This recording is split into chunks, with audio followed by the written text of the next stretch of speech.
What's up, everyone? DJ Nubis here with your Melterria podcast with a new edition of Species Spotlight, where I go talking about certain species of my tarantula collection that I have and kind of spotlight and talk a little bit about them and what they are, their feeding habits, uh, the setups, and the enclosures, how you would set them up, and what they deal with in terms of humidity, soil, all that. So this time around, I'm doing the Aphonopelma Seemanni, and I know I probably screwed up the name a little bit. Scientific names always get me.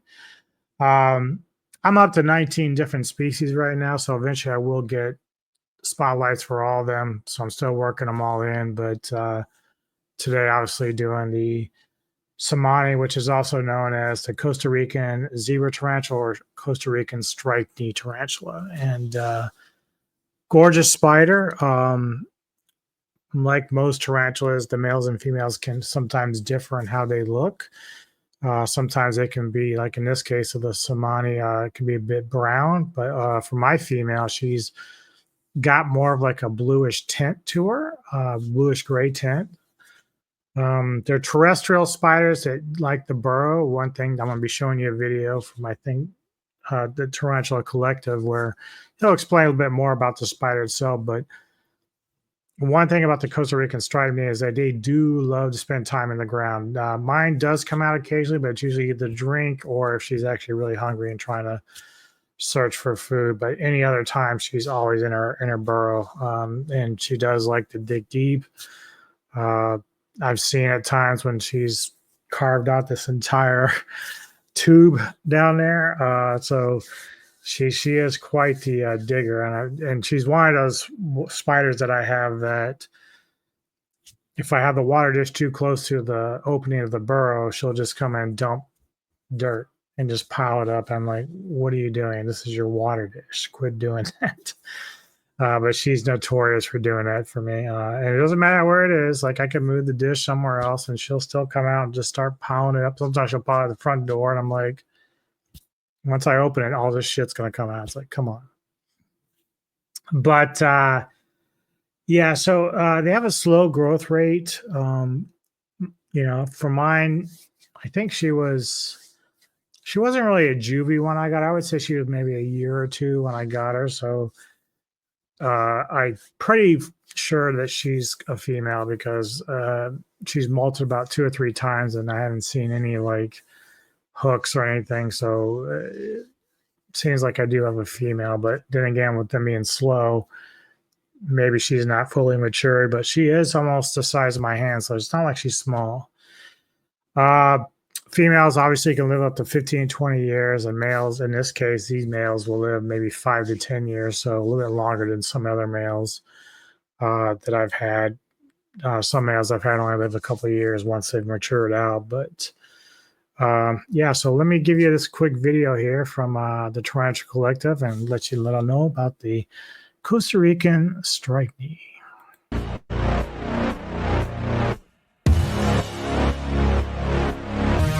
The Aphonopelma seemanni, or Costa Rican zebra or striped-kneed tarantula, is a terrestrial New World species found in Costa Rica and Central America. When you think about Costa Rica, you may assume it's a humid and tropical environment, but there are different types of environments in this area. This tarantula is most commonly found in the northern areas that are warmer and much drier, typically living in the dry forests. Females of this species can live for around 20 years and reach maturity in about 5 to 6 years, whereas males live for only about 7 years, reaching maturity in 2 to 3 years.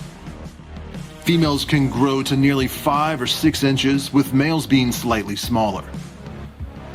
These tarantulas will have a dark brown coat, complemented by bright white or beige-colored stripes running along its legs. Yep. And so there you have that. So yeah, you mentioned the brown, and like I said, mine for Cruella, my striped knee. You could tell she's got a bit of a blue tint to her. as compared to the one in the video. But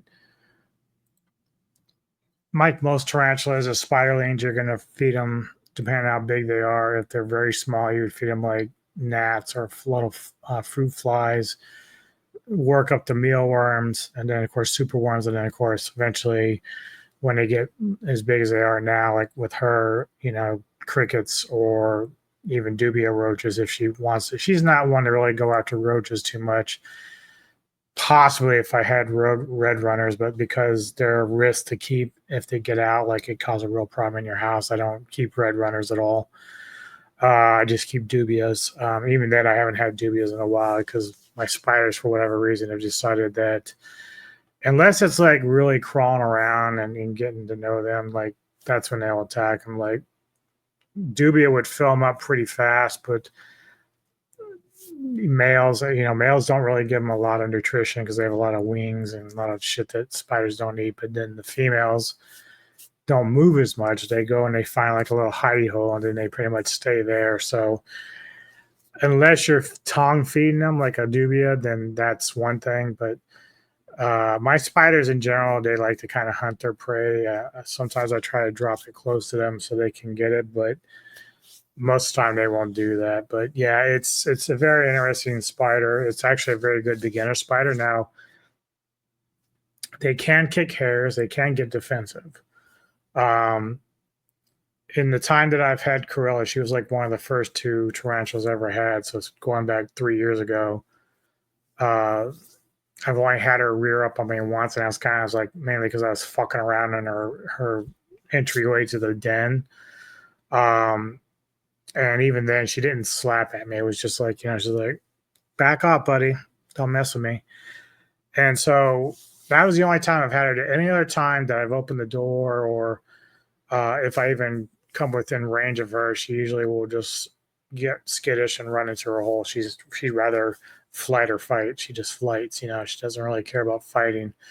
And she's really never kicked hairs at me. Like, that's the interesting thing. I've had my Mexican red knee kick hairs. I've had my Brazilian black do it, but she doesn't really kick. And probably just because most of the time I'm not really messing with her because she's in her hole most of the time. So as those pictures there, that's one of the few times when I get her out of the den that I can actually take a nice shot of her.